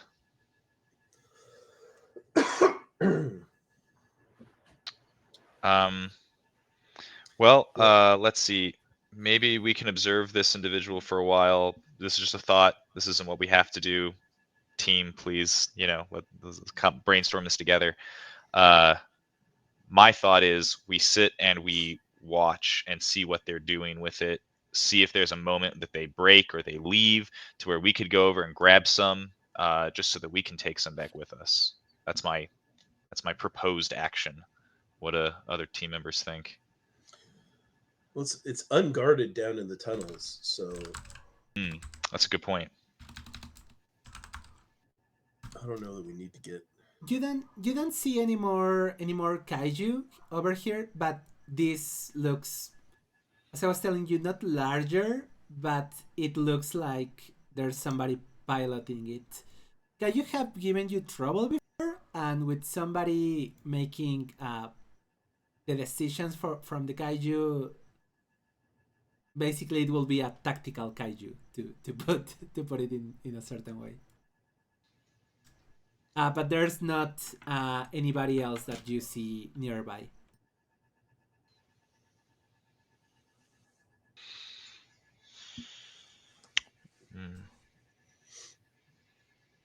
I mean, if there are other places we can get this, then no need to cause a fight here.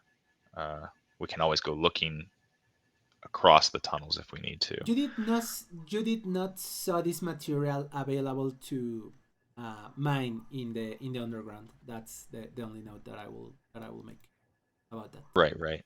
I'm kind of thinking out loud that maybe if we explored the tunnels at a later time, we might be able to find them somewhere else down there. But I guess it's a question of whether or not we want to explore that eventually, or if we want to try and take this now. Yeah.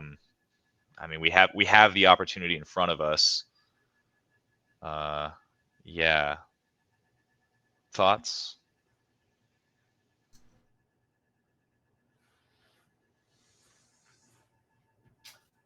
Yeah, we could just wait till they finish their shift, go back to their kaiju hut, and then take some of the stuff that they left behind.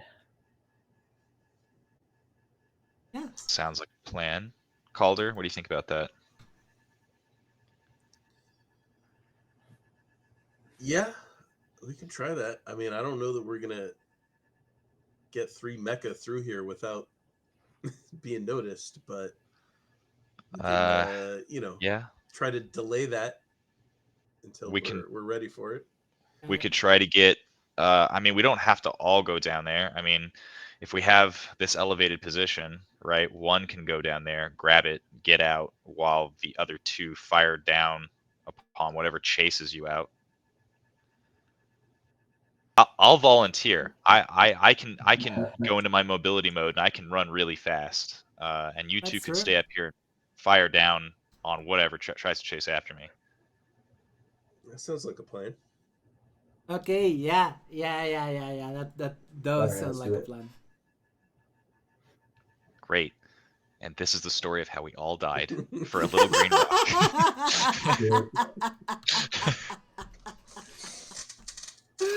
It's really anti-mech kryptonite.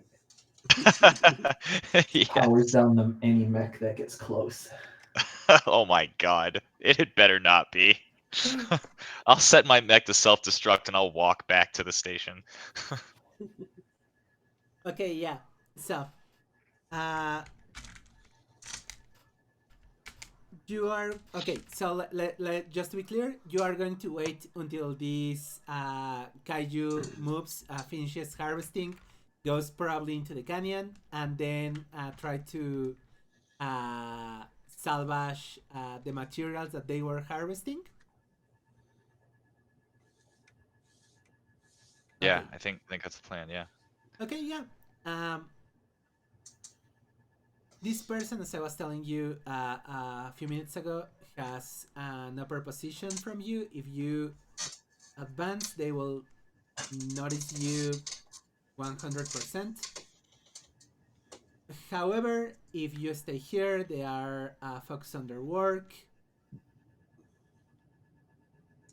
Roll mobility for me. I was thinking if you are rolling with advantage or disadvantage, but no, I think just roll mobility for me. Well, but I get advantage on mobility, right? Because of my vehicle form. Yeah, on mobility. Yeah. Ah, yes, excellent.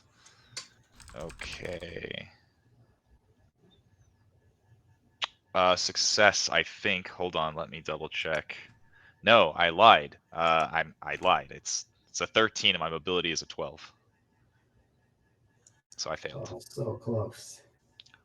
I have rolled with advantage on every mobility check this game. I've rolled it 5 times now. I have failed every time, including the level up.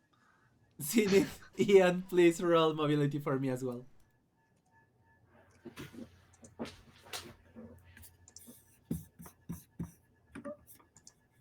Okay.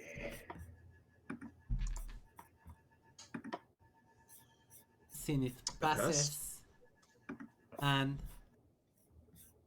I guess Ian does not. Okay. I Yeah. did not make it.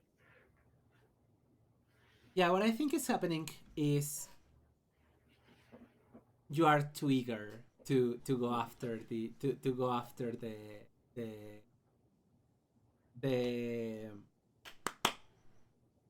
the harvester. It finishes up harvesting this material. They take out some trees, take out these large stones, and you see the kaiju sort of take them, crush them, and put them into this large container that they take in the kaiju's mouth as well. And the kaiju starts climbing down the walls of the canyon. And you think that the kaiju has left, and you start advancing one step at a time. And you hear coming from the tunnel the sound of the claws starting to climb up again. I don't think you see them. I don't think they see you. But it will take any false movement to make them come back before you are able to just grab them and steal this material from them, as you are in the advantageous position. What do you want to do? You are all at top hit points. You are all at top armor points. And this is a single unit. What do you want to do?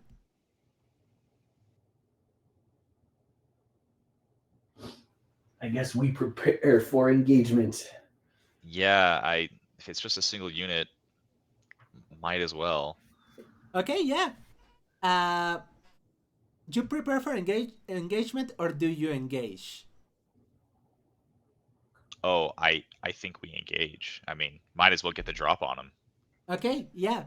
I don't think we will roll for mobility or anything like that, because it's a single unit. I think I will be more interested in just rolling and see what happens to the materials that the kaiju is carrying.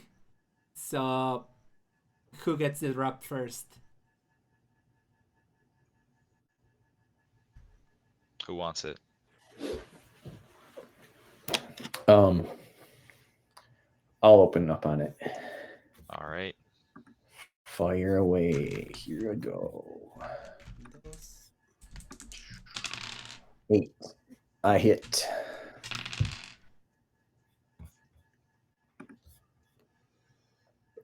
Might as well make a reckless attack. 2 damage. 2 dice. 13. 13 damage. Okay, 13 damage. Give me 1 second. Wow. That's a really good roll. Give me 1 second. What'd you load that gun with? 13 damage. I have my drone here. After taking damage, rendering claws. Thundering raw.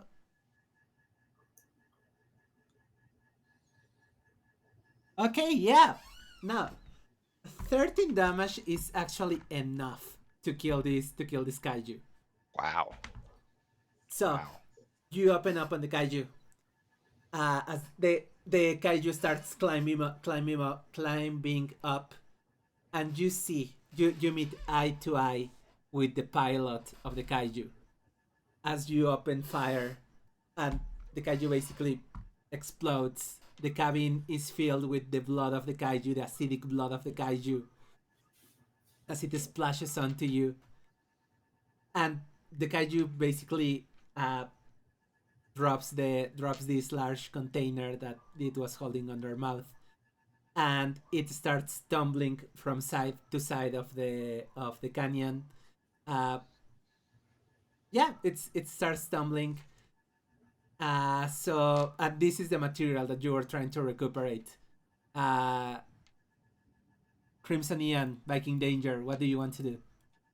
Well, I first want to ask Crimson, do you play golf? Yeah. I don't play that ancient sport. Sorry.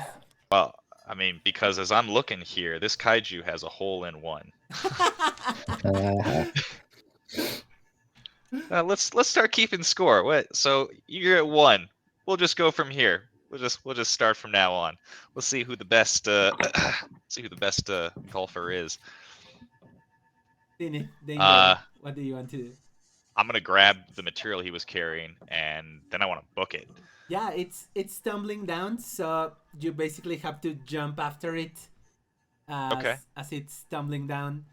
Give me a mobility check. Do it. I believe in you. I believe in you and your vehicle mode.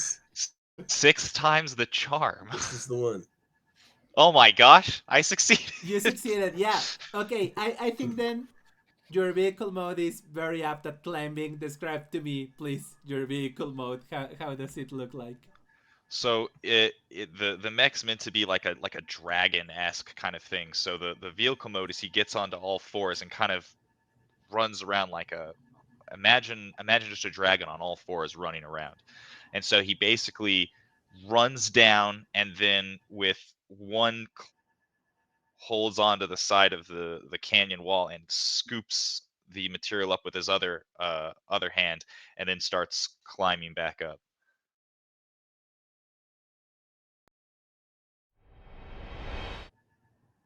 And please, Zenith, roll 1d6 for me.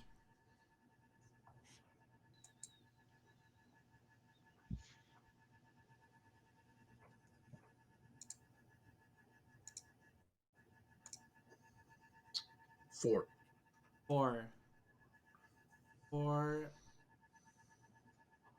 Okay. Okay, yeah. So you see Viking Danger drop into the canyon, and just seconds after, in one of his claws, he's carrying the container, and as he's climbing up, you see this speed 1, 2, 3 speeds, 3 acidic speeds behind him, and you hear kaiju claws climbing up the canyon just after you hear the sound of the one that Crimson Ian just obliterated drop into the ground maybe 100 meters below. What do you want to do, Zenith? Are they in range? Can I take a shot at them? I don't think you see them yet, but yeah, you can. Okay. You can shot it. You can probably shot into the blind and with a disadvantage, and we see if you hit anything. Sure, we'll call it covering fire. Yeah, I love that.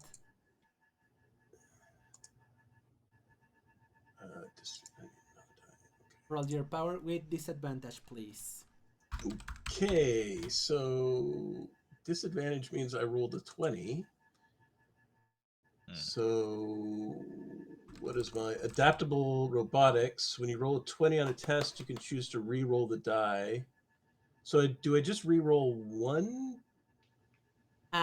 When you roll a test, you can choose to re-roll the die. Yeah, you roll. Yeah, you will roll that 20. Just re-roll that one. Can I just do that? There we go. That works. Okay, that's a 19. Okay, So not that much better. not that much better, but you don't fail critically. Yeah. Okay, yeah. You open fire below you. You open fire below you. Viking Danger jumps out, and basically you are on the run from sector 5 towards sector 6. And I think that's where we are going to end up our session for the day. And we're going to start our next session basically with a chase scene to see what happens as you run off with these materials. The good news is that Sector 6 was just recently cleared up by Calder and Basilis, so there's no kaiju in Sector 6 as you leave Sector 9. Nice.